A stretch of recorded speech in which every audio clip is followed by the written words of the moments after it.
함 따라서 할까요? 여호와의 열심. 성경은 하나님의 말씀이죠. 하나님의 말씀으로 신약과 구약으로 그렇게 구성이 되어져 있습니다. 구약은 예수님 오시기 전의 이야기이고 신약은 예수님께서 태어나신 이후의 이야기입니다. 구약이라고 했을 때 구약이 무슨 뜻일까요? 구약, 옛날 약, 한약을 이야기하는 것이 아닙니다. 옛날 약속이죠. 그럼 신약은 뭐예요? 새로운 약속입니다. 다시 말하면 성경은 약속의 책입니다. 성경은 하나님의 말씀인데 그 하나님의 말씀의 대부분이 약속으로 이루어져 있다는 것입니다. 무슨 약속일까요? 많은 약속들이 있지만 그 중에 가장 중요하고 중심이 되는 약속은 예수 그리스도에 대한 약속입니다. 구약은 오실 예수님에 대한 약속이고요. 신약은 오신 예수님이 어떤 분이신가에 대해서 말씀하면서 그 예수님이 다시 오실 것이라고 하는 약속입니다. 약속에 있어서 가장 중요한 것은 무엇일까요? 그 내용도 중요하지만 더 중요한 것은 그 약속을 지키는 것입니다. 옛날에 이런 얘기를 한번 들었습니다만은 제 딸 하은이가 아마 중학교 1학년인지 2학년인지 그때 일입니다. 저녁에 밖에서 외식을 하기로 약속을 했는데 갑자기 신방할 일이 생겼습니다. 그래서 사주차종 설명을 하고 다음에 밖에서 밥 먹자 이렇게 했더니까 말하니까 딸이 이렇게 얘기하더라고요. 아빠, 나도 교인이다. 왜 나하고는 약속한 거는 안 지키노 그러더라고요. 그래서 아빠가 목사인데 웃잖아. 네가 좀 이해를 해라. 그렇게 설명을 하고 연기를 했지만은 그때부터 아빠는 약속을 안 지키는 사람 그렇게 지켰습니다. 여러분, 성경이 하나님의 약속의 책이라는 말은 다르게 이야기하면은 하나님께서 약속하신 그 약속을 어떻게 이루어 가시는가 하는 것을 우리에게 보여주는 책입니다. 하나님의 이름 가운데 가장 대표적인 이름이 여호와라고 하는 이름입니다. 이름의 뜻은 스스로 있는 자라고 하는 뜻이지만은 그 이름이 갖는 의미는 하나님의 약속과 언약을 신실하게 이루어 가시는 하나님이심을 강조하는 이름입니다. 여러분, 그러므로 성경을 읽다가 여호와라는 이름이 나오면은 그 내용 이면에는 하나님이 약속을 이루시는 신실하신 분이심을 강조하는 내용입니다. 그렇게 본문을 보시면은 본문이 훨씬 더 잘 또 이해가 되고 다가옵니다. 오늘 본문의 말씀은 여호와 하나님께서 이스라엘 백성들에게 약속하시고 그 약속을 어떻게 이루어 가시는가 하는 것에 대해서 말씀하고 있습니다. 본문의 내용은 이렇습니다. 이사야 선지자가 활동했을 그 당시 남쪽 유다의 형편이 대단히 힘들고 어려웠습니다. 당시 그 지역에 패권을 잡고 있었던 나라가 아수르라고 하는 나라입니다. 이스라엘 저 북쪽에 있는 아시리아라고 하는 나라입니다. 그 아수르에 의해서 북쪽 이스라엘은 이미 멸망을 당했습니다. 아수르는 그 예세를 가지고 남쪽 유다를 침공해 온 겁니다. 남쪽 유다가 그 아수르의 대군을 대항할 만큼의 군사력과 힘을 가지고 있는 것이 아니었습니다. 그런데 설상가상으로 우시야라고 하는 임금이 죽게 됩니다. 우시야 왕은 정치를 아주 잘한 왕입니다. 그래서 남쪽 유다를 솔로몬 이후 가장 부강한 나라로 만들었던 왕입니다. 물론 그가 마지막에 교만해서 하나님의 징계를 받지만은 이런 왕이 죽어버립니다. 그러다 보니까 정치적 공백이 생긴 겁니다. 그러니 백성들의 두려움이 더 컸습니다. 아수르의 그 무슨 공격 앞에 나라를 잘 이끌고 그것을 대항해서 싸워야 될 그런 지도자가 없는 상태여서 나라 전체를 아수르에 넘겨주어야 된다라고 하는 이런 불안감이 백성들 마음을 사로잡고 있었던 것입니다. 그렇다고 해서 주변의 나라들을 나라들에게 도움을 청할 수 있는 그런 상황도 아니었습니다. 아무리 주변 나라와 연합을 해서 아수르를 대항한다 할지라도 그 아수르의 힘을 대항하기가 어려웠습니다. 그나마 그 아수르를 대항할 수 있는 나라가 하나가 있었는데 애굽입니다. 수천 년 동안에 참 그 당시 최고 강국으로 그렇게 유지해왔던 이 애굽인데, 그 시대 그때에는 애굽마저도 힘이 대단히 약화되어져 있었습니다. 그러니까 애굽을 의지할 수도 없었고, 더군다나 하나님께서 그 애굽을 의지하는 것을 원하지 않았습니다. 상황이 이렇다 보니까 유다로서는 어느 곳 하나 희망이 보이지 않았습니다. 이제 저 북이스라엘처럼 아수르에 의해서 멸망을 당할 수밖에 없는 그런 어떤 위기 속에 절망감이 가득해 있었습니다. 이런 상황을 오늘 본문이 이렇게 표현하고 있습니다. 1절에 보니까 전에 고통받던 자들에게는 흑암이 없으리로다. 옛적에 여호와께서 스불론 땅과 납달리 땅이 멸시를 당하게 하셨더니 후에는 해변의 길과 요단 저쪽 이방의 갈릴리를 영화롭게 하셨느니라. 그렇게 말씀을 하면서 흑암, 그런 말을 씁니다. 흑암이라고 하는 것은 도울 자가 전혀 없는 매우 답답한 상황 속에서 정말로 숨도 쉴 수 없는 고통스러운 상황을 이야기할 때에 흑암, 이런 표현을 씁니다. 영적으로는 죄의 세력에 사로잡혀서 사망의 왕노릇하며 탄식하는 그 상황을 흑암으로 묘사를 합니다. 그리고 스불론 땅과 납달리 땅이 멸시를 당하게 그렇게 이야기를 합니다. 이 지역들은 갈릴리 호수 주변에 있는 북쪽에, 이스라엘 북쪽에 있는 지역인데 아수르 침공으로 인해서 이제는 회복할 수 없는 정도로 큰 피해를 입고 있었습니다. 또한 아수르는 그 지역에 살고 있는 이스라엘 백성들을 아수르 땅으로 노예로 잡아가 버렸습니다. 뿐만 아니라 그 땅은 예루살렘과 수도와 멀리 떨어져 있는 지역이기 때문에 국가의 혜택도 별로 보지 못하는 그런 나라 땅이면서도 잦은 외세의 침입으로 인해서 늘 고통받는 곳. 그리고 해변길과 요단 저쪽 이방 갈릴리, 그렇게 이야기를 합니다. 이 역시 모두 북쪽을 가리키는 말들입니다. 해변길이라고 하는 것은 이스라엘을 지나가는 저 위쪽에부터 이스라엘 지나서 애굽으로 내려가는 길 가운데 하나 있는데, 지중해 연안으로 내려가는 길인데, 이 길은 많은 경우 전쟁의 통로가 되어졌습니다. 위에 군대가 내려오고 애굽의 군대가 올라갔을 때 이 통로를 향해서 오갔던 것입니다. 그러니 그 지역에 살고 있는 사람들은 늘 이런 어떤 어려움 속에 살게 되어졌고, 그리고 많은 이방인들이 오가는 지역이기 때문에 오늘 이런 표현을 씁니다. 이방의 갈릴리요, 여러 민족의 갈릴리, 다시 말하면 그 땅에 많은 이방인들이 살고 있었던 지역이었다는 것입니다. 이전에는 보면은 흑암에 행하던 백성이 큰 빛을 보고 사망의 그늘진 땅에 거주하던 자에게 빛이 비치도다. 이들의 삶을 두고서 흑암에 행하던 백성, 사망의 그늘질 땅에 거주하던 자, 그렇게 표현을 합니다. 4절에는 이는 그들이 무겁게 맨 멍에와 그들의 어깨에 채찍과 그 압제자의 막대기를 주께서 꺾으시되 미디안의 날과 같이 하셨으니, 그렇게 말씀을 합니다. 그들의 삶을 두고서 무겁게 맨 멍에, 그들의 어깨에 채찍, 압제자의 막대기, 그런 어떤 시련과 고통의 삶을 살고 있었다는 것입니다. 그런데 그 땅에, 그 흑암의 땅, 고통과 압제를 받는 땅, 이방의 땅과 같았던 그 땅에 하나님께서 함께 하셔서 영화롭게 하실 것이라고 약속을 합니다. 그 땅에 큰 빛을 비추어 주시겠다고 약속합니다. 창성하게 하시고 추수하는 즐거움과 전쟁에서 승리하고 탈취물을 나누는 즐거움을 주겠다 약속합니다. 주 앞에 기뻐하도록 하겠다고 약속하십니다. 뿐만 아니라 사사 기드온이 300의 용사만을 가지고 미디안의 10만 대군을 이겼던 것처럼 미디안과 싸워 승리한 날과 같이 되게 해주겠다, 하나님께서 그렇게 약속하십니다. 하나님의 약속입니다. 사람은 약속을 온전히 지키지 못하지만 하나님은 약속에 신실하신 하나님이십니다. 반드시 그 약속을 이루시는 하나님이십니다.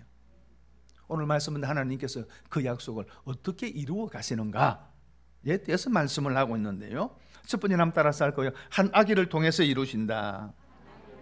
6절 말씀 함께 읽겠습니다. 시작. 이는 한 아기가 우리에게 낳고 한 아들을 우리에게 주신 바 되었는데 그의 어깨에는 정사를 메었고 그의 이름은 기묘자라 모사라 전능하신 하나님이라 영존하신 아버지라 평강의 왕이라 할 것임이라. 이는 한 아기가 우리에게 낳고 그렇게 말씀합니다. 다시 말하면 이런 하나님의 약속을 한 아기를 통해서 하나님의 약속을 이루신다는 겁니다. 등에 망토를 거친 슈퍼맨이 아니고요, 배트맨이 아니고요, 대제국을 이룬 황제들을 통해서 이 약속을 하나님께서 이루시는 것이 아니라 한 아기입니다. 아기가 뭡니까? 가장 무력하고 힘이 없는 존재입니다. 어떻게 하나님께서 이 아기를 통해서 그 놀라운 일들을 이루어 가시겠다는 겁니까? 이 아기가 누구입니까? 하나님의 아들로서 이 땅에 오셔서 온 일을 구원하시는 메시아 예수 그리스도이십니다. 왜 이 땅에 우리를 구원하시는 그 구원자를 아기로 표현하고 있습니까? 그 첫째는 하나님의 아들이 사람으로 이 땅에 오시기 때문입니다. 모든 생명들이, 모든 사람들이 갓난 아기로 태어나듯 하나님의 아들이 이 땅에 오실 때에 사람으로, 아기로 이 땅에 태어나실 것이기 때문입니다. 그리고 또 한 가지는 그 예수님 구원자는 압제자의 멍에를 깨뜨리고 무서운 전쟁을 종식시키고 그 백성에게 영원한 기쁨과 행복을 주시는 분이지만은, 그렇다고 해서 압제자보다도 더 무서운 분으로 이 땅에 오시는 것이 아니라는 겁니다. 한 아기 겸손과 온유의 모습으로 이 땅에 오셔서 겸손과 온유와 자신을 희생하는 것을 통해서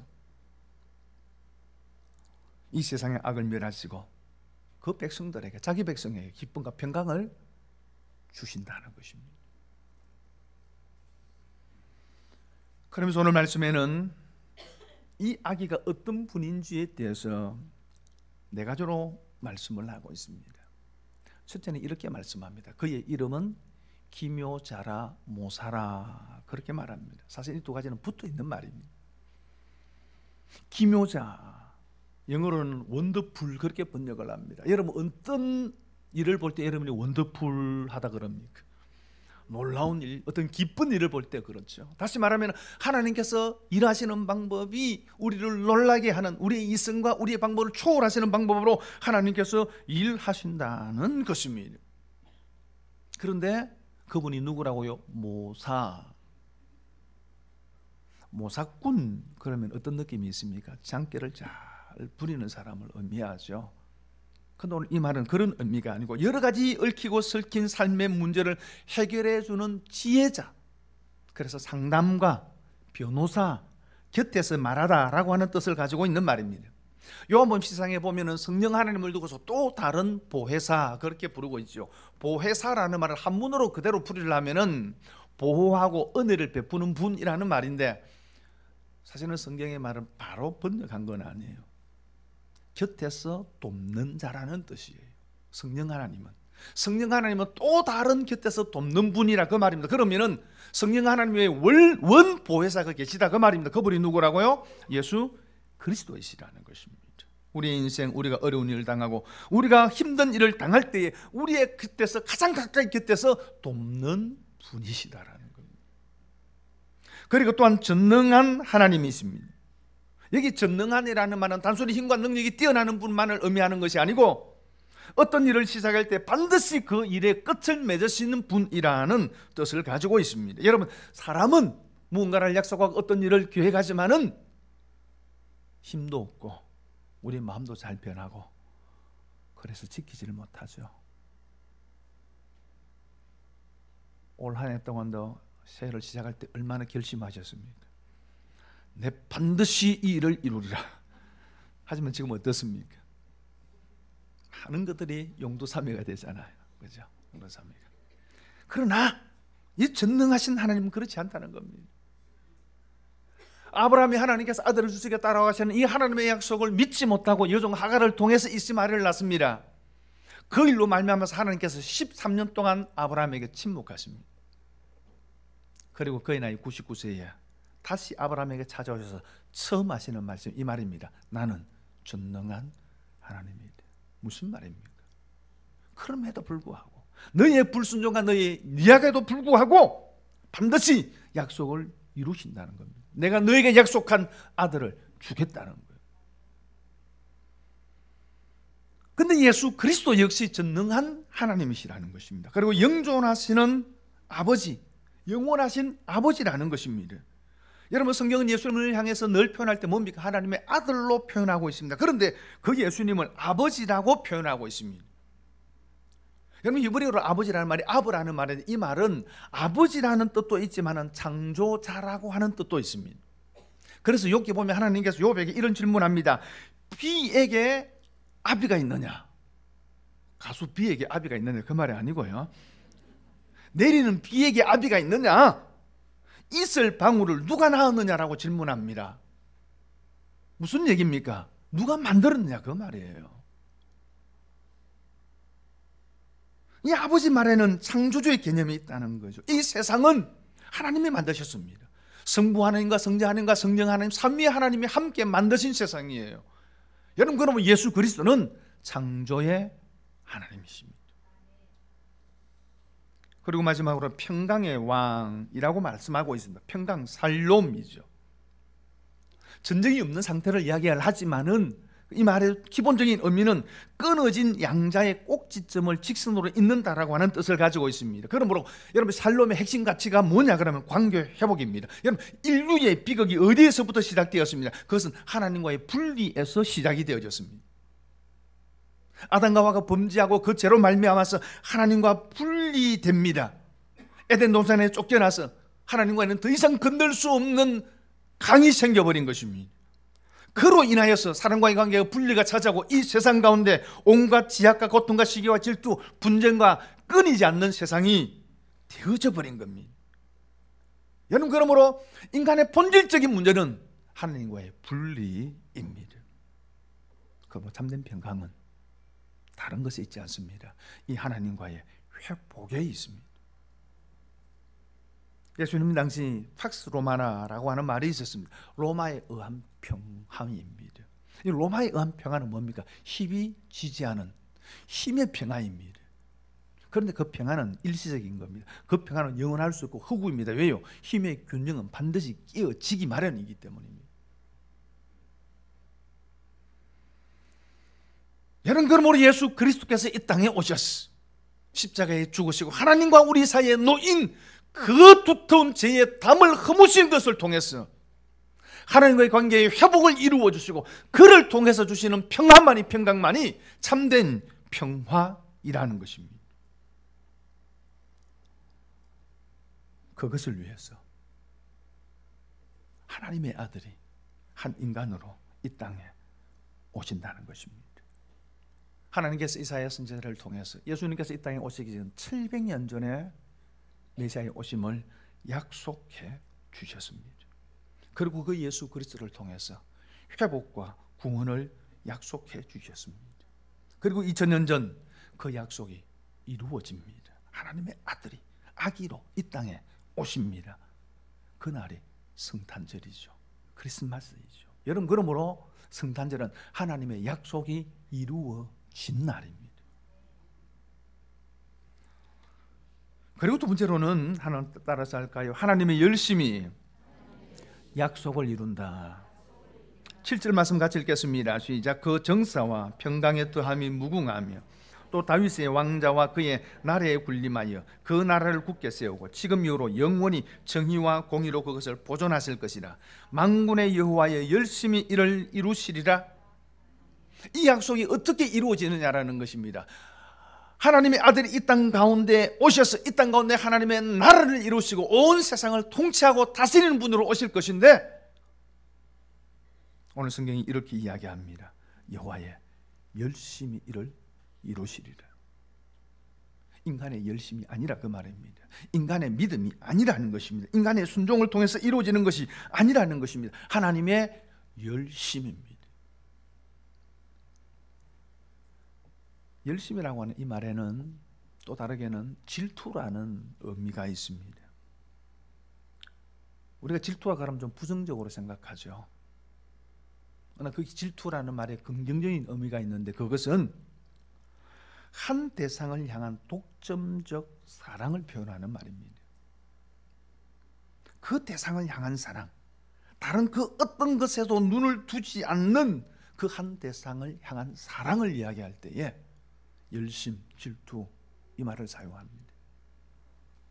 다시 말하면은 그 열심, 하나님의 열심은 하나님의 사랑입니다. 마태복음 1장에 보면은 예수님의 족보가 나오죠. 아브라함부터 시작해서 예수님의 이르기까지의 족보를 쭉 이야기를 합니다. 우리가 잘 아는데 이 족보에는 5명의 여성이 등장을 하죠. 어떻게 보면 왜 하나님께서 이런 여성들을 족보에 기록하게 하셨는가라는 거예요. 이왕 여성들이 등장할 것 같으면 좀 괜찮은 분들 이렇게 이야기하면 될 건데 여기 나온 분들이 대부분 그렇지 않아요. 처음에 다말이라는 여인입니다. 남편을 만나 결혼하고 그런데 아기를 낳기 전에 남편이 죽어버렸습니다. 그래서 시동생에게 시집을 가서 아이를 낳아 남편의 대를 이어려 그럽니다. 계대 결혼이라고 하는 당시의 풍습입니다. 그런데 남편 된 시동생마저 아이를 낳기 전에 죽어버린 겁니다. 그러니 시아버지 유다가 가만히 보니까 이 며느리가 남편 잡아먹는 며느리 같이 보인 거예요. 그 아들이 하나 더 있었는데 또 죽을까 싶어서 다말을 친정으로 돌려보내는 겁니다. 근데 다말이 친정에 가서 가만히 보니까 그 시동생이 장성했음에도 불구하고 자기 남편을 안 주는 거예요. 그러니 창녀로 변장을 하고 시아버지를 통해서 아이를 낳습니다. 그래서 유다의 대를 잇게 되는데 그 족보를 통해서 예수님께서 이 땅에 오셨다는 거예요. 둘째 여인이 라합입니다. 여리고성의 기생입니다. 여호수아가 보낸 두 정탐꾼을 숨겨둠을 통해서 여리고의 멸망 가운데서 구원을 받고 살몬이라고 하는 유대 남자를 만나서 결혼하게 되어지는데 그로 인하여 그녀가 다윗의 고조 할머니가 됩니다. 그리고 룻이라는 여인이죠.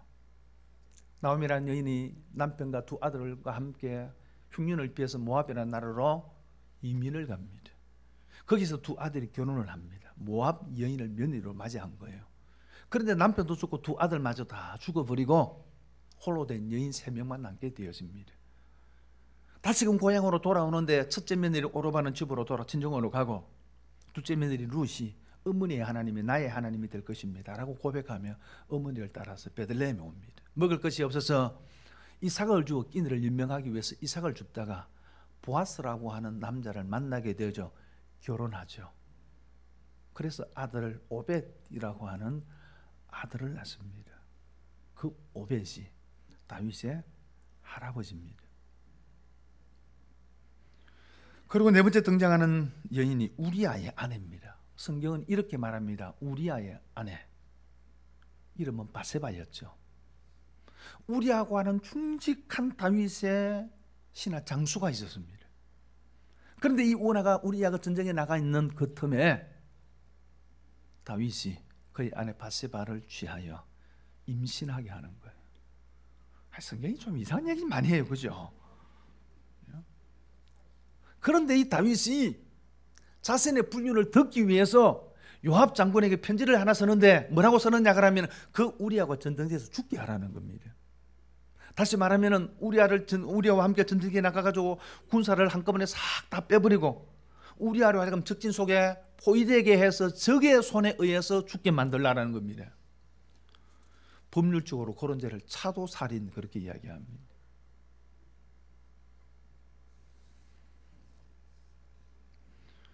그렇게 해서 우리아가 죽고 나서 바세바를 자신의 아내로 다윗이 취합니다. 불륜으로 낳은 아들은 죽게 되지만은 그 바세바를 통해서 두 번째 낳은 아들이 솔로몬입니다. 성경은 구태의 그 바세바를 소개하면서 마태복음 1장에는 이렇게 이야기합니다. 다윗이 우리아의 아내에게 자기 아내가 아니라는 거죠. 다섯 번째 여인이 요셉의 아내 마리아, 예수님의 육신의 어머니이지요. 요셉과 약혼은 했지만 아직 결혼을 하지 않았습니다. 이 상태는 유대법에 의하면 법적으로는 부부이지만 육체적으로는 아직 처녀라는 것입니다. 그런데 성령으로 아기를 잉태하게 되어집니다. 성령께서 하나님께서 하나님의 사자를 보내어서 네가 아이를 잉태하게 될 거다. 처녀한테 가가지고 그리고 성령으로 아이를 잉태를 하자 요셉이 그 사실을 알았습니다. 어떻게 생각하겠어요? 내 아내 될 사람이 불륜을 저질렀구나. 파혼을 결심을 합니다. 파혼하게 되어지면은 아브라함의 후손으로 메시아가 이 땅에 오실 것이라고 하는 이 하나님의 약속이 깨어지는 거예요. 누가 답답해요? 누가 바빠요? 하나님이 또 바쁜 거예요. 그래서 또 하나님이 사자를 요셉에게 보내가지고 요셉아 그게 아니다. 네 아내가 잉태된 것은 성령으로 된 것이고 그 아이 이름 예수가 온 세상을 구원할 메시아다라고 또 요셉을 설명을 합니다. 그렇게 해서 마리아를 통해서 처녀의 몸에서 예수님이 이 땅에 오시게 되어지는 겁니다. 이 예수님의 조건은 뭘 이야기합니까? 이 여인들만이 좀 이렇다 그 말이에요? 뭔가 좀 부족하고 뭔가 좀 죄악이 가득 찼다 그 말입니까? 아니에요. 그 족보에 등장하는 모든 사람도 다 마찬가지라 그 말입니다. 그러므로 이 예수님의 조건은 뭘 이야기합니까? 인간의 죄악과 불순종을 이야기하는 거예요. 그런데 그런 인간의 불순종과 죄악에도 불구하고 하나님께서 약속하신 그 예수 그리스도 메시아를 이 땅에 보내어 주셨다는 것입니다. 그건 전적인 하나님의 열심이라는 것입니다. 하나님의 열심이 인간의 죄악을 뚫고 이 하나님의 열심이 인간의 불순종을 뚫고 하나님의 약속하신 대로 이 땅 가운데 하나님의 아들 예수 그리스도께서 오셨다는 겁니다. 하나님께서 보내셨다는 겁니다. 이 하나님의 열심은 우리를 향한 하나님의 절대적인 사랑을 말하는 겁니다. 이 하나님의 열심은 우리를 반드시 구원하시겠다라고 하시는 하나님의 간절한 소원을 이야기하는 거예요. 그 하나님의 열심이 아들을 이 땅에 보내시게 한 거예요. 어느 날 목사님 두 분이 만났습니다. 아주 친한 목사님이셨는데 한 목사님은 아들 5이 있고 한 목사님은 딸 하나만 가지고 있었습니다. 대화를 나누다가 딸 하나밖에 없는 목사님이 친구 목사님한테 농담 반 진담 반으로 이야기했습니다. 자네 아들이 5이니까 나한테 양자로 하나 주면 안 되겠나? 친한 친구이니까 무심결에 이 목사님 그렇게 하지 하고 집에 와서 사모님한테 이야기하니까 사모님이 노발대발하는 겁니다. 어떻게 아들을 양자로 준다는 말이야. 그럼에도 불구하고 약속을 했고 어립하고 친한 친구이니까 약속을 지켜야 된다 생각하고 아들들이 자고 있는 방에 들어가가지고 어느 놈 죽고 하고 잠자고 있는 아들들을 쳐다봤답니다. 먼저 장남을 쳐다보니까 장남은 상속자인데 주면 안 되지. 둘째 아들을 더 쳐다봤습니다. 보니까 이놈이 아들들 가운데 제일 똑똑해. 제일 유능해. 저런 놈을 어떻게 양자로 주나. 셋째를 보니까 이 셋째는 자기하고 제일 많이 닮은 놈이라.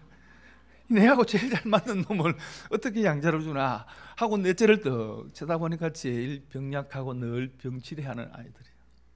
저 약한 아들을 어떻게 양자로 보내나 하고 막내를 보니까 저 막내 기운 막내를 어떻게 양자로 줘.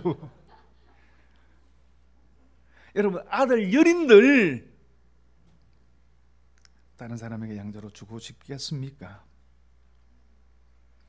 아들 5이 있음에도 불구하고 그중 어느 하나 주기 힘든 아버지의 마음을 확인한 그날 이 목사님은 요한복음 3장 16절 말씀을 생각했습니다. 하나님이 세상을 이처럼 사랑하사 독생자를 주셨으니 그런데 그 하나님께서 하나밖에 없는 아들을 우리를 위해서 이 세상에 보내셨다는 거예요. 무엇이 일을 하게 합니까? 하나님의 열심이라는 것, 하나님의 사랑이라는 겁니다. 우리를 향하신 변함없는 우리를 향하신 그 하나님의 사랑이 아들을 이 땅 가운데 보내게 했다는 거예요.